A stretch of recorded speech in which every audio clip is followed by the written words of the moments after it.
My name is Alex, and I'm 29 years old. I've been working at my marketing firm for 6 years, and the past few months have been brutal. The workload has been crushing, with tight deadlines, endless meetings, and late-night projects. My life had become a blur of coffee, computer screens, and stress. So when my friends suggested a camping trip to get away from it all, I hesitated at first. But I knew I needed a break. The idea of fresh air, no cell service, and a weekend free of emails was too tempting to resist. We planned the trip for a weekend in early October. The leaves were just starting to turn, and the weather was cool, perfect for camping. There were 5 of us, me, my best friend Jake, his girlfriend Emma, and 2 other friends, Sarah and Tom. We chose a remote spot deep in the woods, far from any towns or roads, the kind of place where you could disconnect from the world. We arrived at the campsite late Friday afternoon. The sun was setting as we set up our tents and got a fire going. It felt good to breathe in the crisp, clean air, to hear the rustling of the leaves and the crackle of the fire. For the first time in months, I felt a sense of peace. As night fell, we gathered around the campfire, roasting marshmallows and sharing stories. The conversation was light at first, jokes, memories from college, and plans for the future. But as the fire burned lower and the shadows around us deepened, the stories took on a darker tone. Jake, always the storyteller, started recounting a local legend he'd heard about these woods. "They say this forest is haunted," Jake began, his voice low and serious. "Years ago, there was a small settlement out here, right in these woods. The settlers disappeared without a trace, leaving behind their cabins and belongings. No one knows what happened to them, but some say their spirits still roam the woods, looking for anyone who dares to enter their domain." Emma rolled her eyes, but I could see a flicker of unease in her expression. "Come on, Jake, that's just an old story to scare kids." "Maybe," Jake said with a grin, "but strange things have happened out here. People have gone missing, others have seen figures in the woods at night, and some have even heard voices whispering in the dark." As if on cue, a gust of wind blew through the trees, causing the fire to flicker and casting eerie shadows around the campsite. We all laughed it off, but I couldn't shake the feeling that something was watching us from the darkness beyond the firelight. That night, I had trouble sleeping. I kept thinking about all the work waiting for me back at the office, the deadlines I was falling behind on, and the emails piling up in my inbox. I was supposed to be relaxing, but my mind wouldn't let go. I tossed and turned in my sleeping bag, listening to the sounds of the forest, owls hooting, leaves rustling, and the occasional snap of a twig. Sometime after midnight, I finally drifted off, only to be jolted awake by a strange noise. It was faint at first, a distant rustling, but it grew louder, closer. I sat up, my heart pounding in my chest. The fire had burned down to embers, casting long, flickering shadows on the trees. I looked around the campsite, but everything seemed normal. The others were still asleep, their breathing slow and steady. I told myself it was just the wind, or maybe an animal moving through the underbrush. But then I heard it again. This time it was a whisper, barely audible, but unmistakable. It sounded like someone calling my name. "Alex." I froze, my blood running cold. The voice was faint, but it was clear, and it was coming from the direction of the woods. I strained to hear, my heart racing. There it was again, softer this time, but still. "Alex." I looked around, but the others were still asleep. I wanted to wake them, but I hesitated, not wanting to seem paranoid. Maybe it was just my mind playing tricks on me, a result of too much stress and too little sleep. But the voice sounded so real, so insistent. Unable to ignore it any longer, I grabbed my flashlight and quietly unzipped my tent.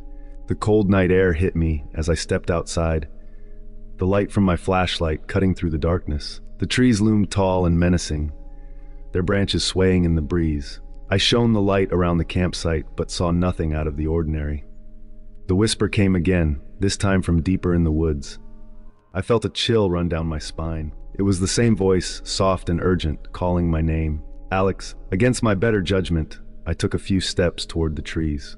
I didn't want to go any farther, but something compelled me to move, as if I was being drawn in by an invisible force. My heart pounded in my chest as I stepped into the shadowy woods, the light from my flashlight trembling in my hand.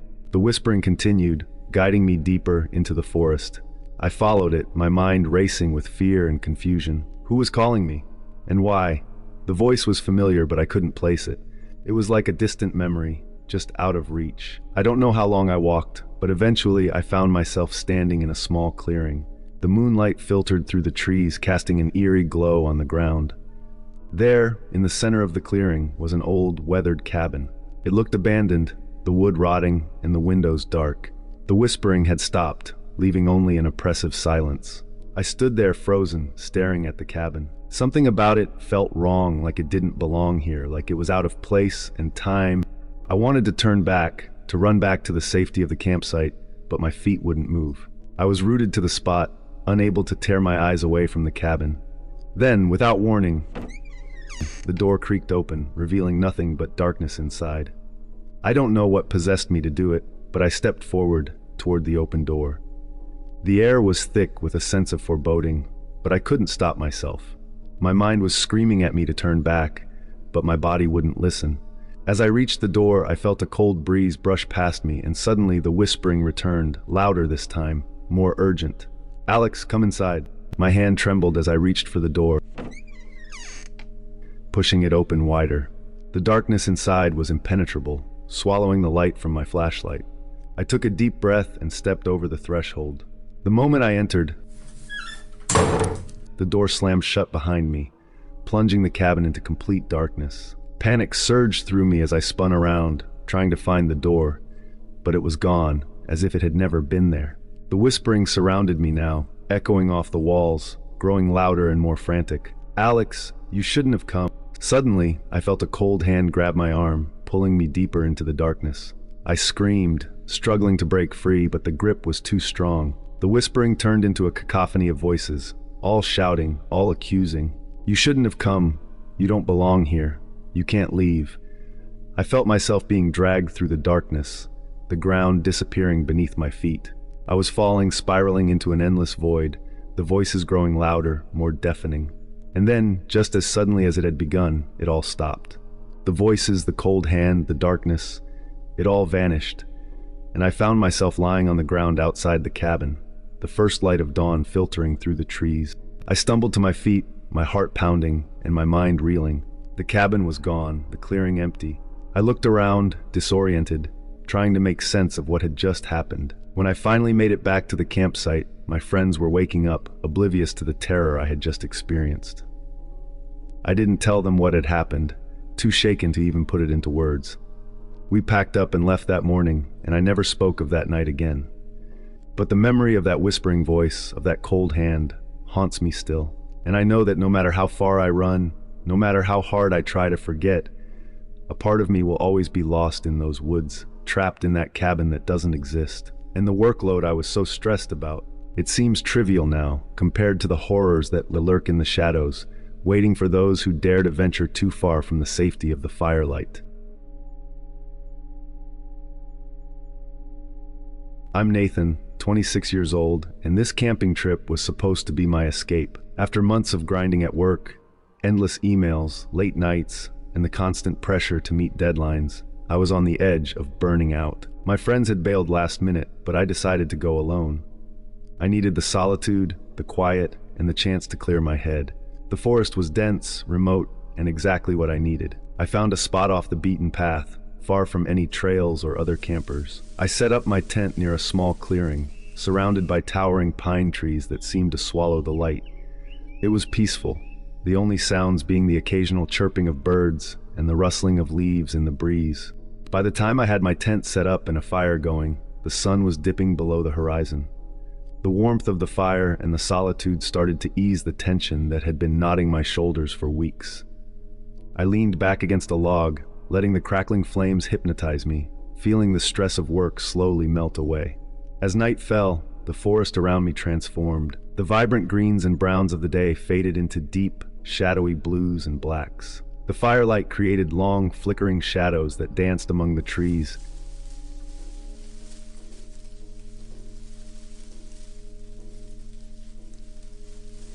And the once comforting rustle of the leaves became a more ominous, persistent sound. I tried to shake off the creeping unease, convincing myself it was just my overactive imagination. After all, I had been under a lot of stress lately. But as the night wore on, the feeling grew stronger. The quiet that had seemed so peaceful during the day now felt oppressive. as if the forest was holding its breath, waiting for something to happen. It was around midnight when I first heard it, a faint crunching sound, like footsteps on dried leaves. I froze, straining to listen, but the noise stopped as suddenly as it had begun. My heart pounded in my chest as I peered into the darkness beyond the firelight. There was nothing, just the thick blackness of the forest. I told myself it was probably an animal, a deer maybe, or a raccoon. But the sound had been too deliberate, too measured. It was the sound of something or someone walking. I tried to push the thought out of my mind, but the sense of being watched, of something lurking just out of sight, kept gnawing at me. I decided to stay by the fire a little longer, hoping the light would keep whatever was out there at bay. The minutes dragged on, and the night grew colder. The fire started to die down, the flames shrinking to embers. I fed it more wood, but the unease refused to leave. And then I heard it again, closer this time. The same crunching footsteps, but this time they were unmistakable. Someone was out there, just beyond the edge of the clearing. My pulse quickened, and I grabbed the flashlight from my pack, pointing it into the darkness. "Hello?" I called out, trying to keep my voice steady. "Is someone there?" No answer. Just the deafening silence of the forest. I swept the flashlight beam through the trees, but it revealed nothing. The shadows seemed to shift and move, but it was probably just the light playing tricks on my tired mind. I took a deep breath, trying to calm myself. Maybe it was just a hiker who had gotten lost or a hunter out late. But deep down I knew that wasn't the case. The footsteps had been too deliberate, too controlled, as if someone was carefully stalking around the edge of the clearing, watching me. After what felt like an eternity, the footsteps stopped. The forest was quiet again, but the silence was even more unnerving than the sound. I couldn't shake the feeling that I was no longer alone. Sleep was out of the question. I decided to keep the fire going all night, feeding it wood whenever it started to dwindle. The minutes ticked by painfully slow, each crack of a branch or rustle of leaves sending my heart into my throat. I kept the flashlight in one hand and a hunting knife in the other, my eyes darting back and forth between the shadows. Then, just as I was starting to think I had imagined it all, I saw something. A flash of movement in the trees. My heart leaped into my throat as I swung the flashlight toward it. The beam caught something pale, something that ducked out of sight the moment the light hit it. Panic surged through me. I wasn't alone. Someone or something was out there, watching me, waiting for the right moment to strike. I stood up, my legs trembling, and backed closer to the fire, the only thing that felt like it could protect me. "Who's there?" I shouted, my voice cracking with fear. Again, no response, but I could feel eyes on me, boring into me from the darkness. My mind raced with possibilities. Was it a bear, a wolf, or something worse? The stories of people disappearing in the woods, of strange creatures lurking in remote places, all came rushing back to me. I didn't know what else to do, so I kept the flashlight trained on the spot where I'd seen the movement. But the longer I stared, the more I realized how futile it was. The forest was too big and too dark, and whoever was out there knew the terrain far better than I did. Just when I thought I couldn't take the tension any longer, the footsteps started again. This time, they were louder and faster, coming straight toward me. I could hear them crunching through the leaves, breaking branches underfoot, getting closer and closer. My fight-or-flight response kicked in, and I did the only thing I could think of. I ran. I grabbed my backpack, leaving the tent and everything else behind, and bolted toward the trail that led back to my car. I didn't care about the gear I was leaving behind. I just needed to get out of there, to escape whatever was chasing me. The footsteps pounded behind me, matching my pace, growing louder and more frantic. I could feel hot breath on the back of my neck, the sense of something closing in on me. I pushed myself to run faster, my legs burning with the effort. Branches whipped at my face, the darkness swallowing me as I plunged deeper into the forest. I had no idea where I was going, only that I needed to keep moving, to stay ahead of whatever was chasing me. I don't know how long I ran, but eventually, I burst out of the trees and onto the dirt road where my car was parked. I didn't stop, didn't look back. I just threw myself into the driver's seat, started the engine, and floored it down the road, my hands shaking on the wheel. As I sped away, I glanced in the rearview mirror, expecting to see something, anything, chasing after me. But there was nothing, just the dark, empty road behind me. I drove for hours, not stopping until I was far from those woods. When I finally pulled over at a gas station, the reality of what had just happened hit me like a ton of bricks. I had been chased, hunted by something out there in the darkness. And whatever it wasn't human. I never went back to get my tent or the rest of my gear. I didn't care. The only thing that mattered was that I had escaped. But the memory of that night, of those footsteps chasing me through the woods, still haunts me. I don't know what was out there, but I do know one thing. I'll never go camping alone again.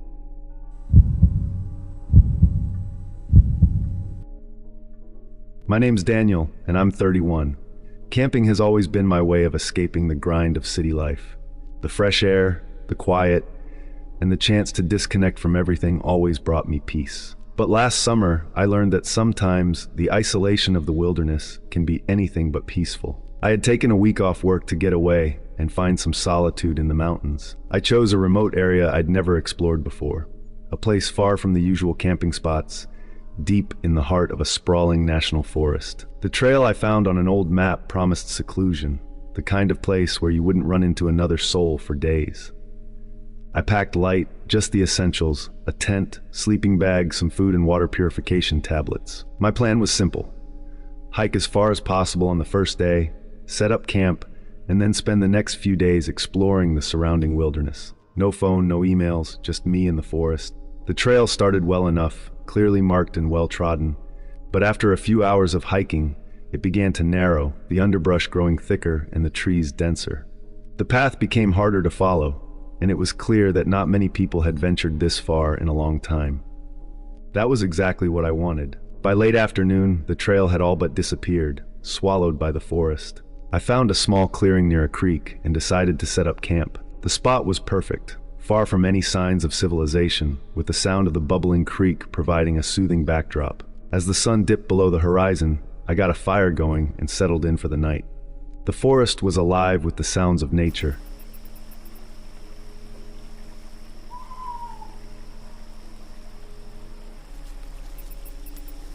Crickets chirping, the occasional hoot of an owl, and the rustling of leaves in the gentle breeze. It was peaceful, exactly what I needed. But as the night wore on, that peace began to feel more like isolation. The darkness in these remote woods was thick, almost tangible, and the forest that had seemed so welcoming during the day now felt cold and unfriendly. The fire cast long, flickering shadows, and every crack of a branch or rustle of leaves made my heart skip a beat. I told myself it was just nerves. After all, I was miles away from anyone or anything. But the feeling of unease kept growing, gnawing at the back of my mind. Sometime after midnight, I started hearing it, a faint sound that didn't belong. It was a soft, rhythmic tapping, almost like footsteps, but more subtle, like someone lightly drumming their fingers on a tree trunk. I sat up, straining to listen, but as soon as I focused on it, the sound stopped. I shook my head, dismissing it as my imagination, or maybe just an animal moving through the forest. But as I lay back down, the tapping started again, this time a little louder, a little closer. I grabbed my flashlight and scanned the trees, but the beam revealed nothing. Just the endless rows of trees, their branches swaying in the breeze. Probably just a deer, I muttered to myself, trying to convince myself that everything was fine. But deep down I knew something was off. The tapping was too deliberate, too measured. I tried to ignore it, to focus on the warmth of the fire and the comfort of my sleeping bag, but the sound kept coming every few minutes, closer each time. It was driving me crazy, like a slow, steady pulse in the night, reminding me that I wasn't alone out here. Finally, I couldn't take it anymore. I grabbed my flashlight and knife, the only weapons I had, and stepped out of my tent. The fire had burned down to glowing embers, casting a dim, orange light over the clearing. The forest beyond was pitch black, the trees looming like silent sentinels. I took a deep breath and called out, "Hello? Is someone out there?" The tapping stopped. The sudden silence was deafening, and I could feel my heart pounding in my chest. I shone the flashlight into the trees, moving it slowly from side to side, but all I saw was the dense underbrush and the endless darkness. Just as I was about to give up and go back to my tent, something caught my eye, a flash of movement, just at the edge of the light. My heart leaped into my throat as I focused the beam on it, but whatever it was had already slipped back into the shadows. "Who's there?" I shouted, my voice trembling. No answer, just the oppressive silence of the forest. I stood there, my flashlight shaking in my hand, the knife clutched tightly in the other. Every instinct in my body was screaming at me to run, to get as far away from this place as possible. But where would I go? I was miles from my car, with no trail to follow back. I was trapped. I slowly backed toward the fire, trying to keep my eyes on the trees, but the darkness seemed to close in on me from all sides. I couldn't shake the feeling that something was watching me, something just beyond the reach of the light. And then the tapping started again, louder this time, more insistent. It was coming from all around me, echoing off the trees, as if the forest itself was alive, taunting me. My fear turned to panic. I threw more wood on the fire, hoping the flames would drive away whatever was out there. The fire roared back to life, casting long, dancing shadows across the clearing. But the tapping didn't stop. It was relentless, growing louder and faster, surrounding me. I couldn't take it anymore. I grabbed my backpack, threw on my boots, and bolted. I didn't care where I was going. I just needed to get away from that sound, away from the feeling of being hunted. The forest was a blur as I ran, branches slapping at my face, roots tripping me up. The tapping followed me, faster now, like a heartbeat pounding in my ears. I didn't stop, didn't look back, just ran as fast as I could. After what felt like hours, I burst out of the trees and onto a rocky outcrop. I was panting, drenched in sweat, my heart pounding in my chest, but the tapping had stopped. The forest was silent again. I collapsed onto the rocks, my legs trembling, my mind racing. I didn't know where I was, how far I'd run, or how I was going to find my way back. But at that moment, all I cared about was the fact that the noise was gone, that I was alone. I spent the rest of the night on that outcrop, too scared to go back into the trees. The dawn eventually broke, and with it came a sense of relief. The daylight made the forest seem less threatening, but I couldn't shake the feeling of dread that had settled in my gut. I never did find that clearing again. I stumbled upon a ranger station later that day, and they helped me find my way back to civilization. I didn't tell them what had happened. I knew they wouldn't believe me. But I know what I heard, what I felt out there. Something was following me in those woods, something that didn't want me there. I haven't been camping since, and I don't know if I ever will again. The peace I used to find in the wilderness has been replaced by fear, and every time I close my eyes, I can still hear that tapping, like a heartbeat echoing through the trees.